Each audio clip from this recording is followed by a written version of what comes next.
Joo. Täällä on 70 venttiiliä saavat tehty.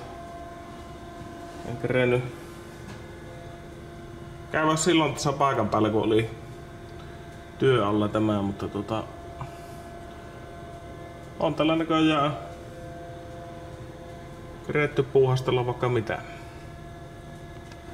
Ja tähänkin on uusi turbo tulossa, niin tuottapa kun se tulee perille asti, että minkä näköinen puhalli sieltä tuli. Täällä on sitten tuo 70 kaveri punaisena, eli tuo G-malli.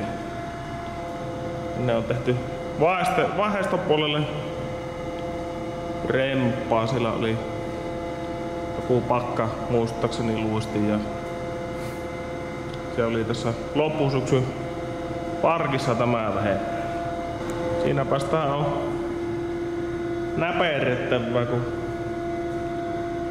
tulee loput osat, niin ruveta kassailemaan ja pistetään paikalle myllykin osiin. Tähän tosiaan tähän GLS:n kanssa tulossa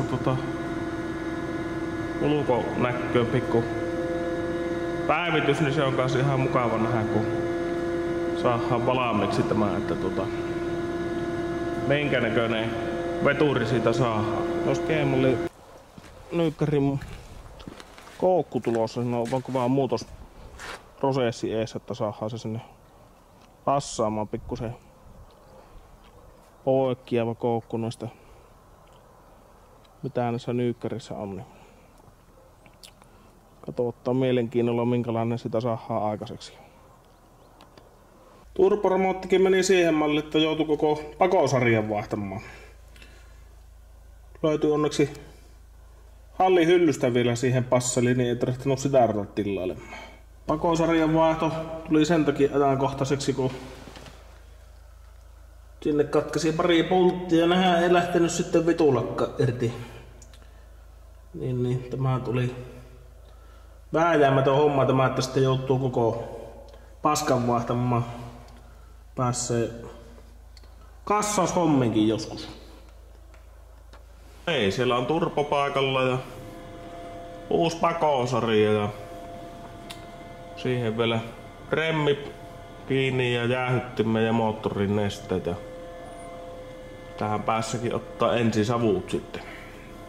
Katsotaan, rupeaa näyttämään siltä, että videoihin tulee katselukertoja ja kommenttia, niin laitetaan seuraava video sitten, kun tätä ruvetaan käynnistellä ja ensin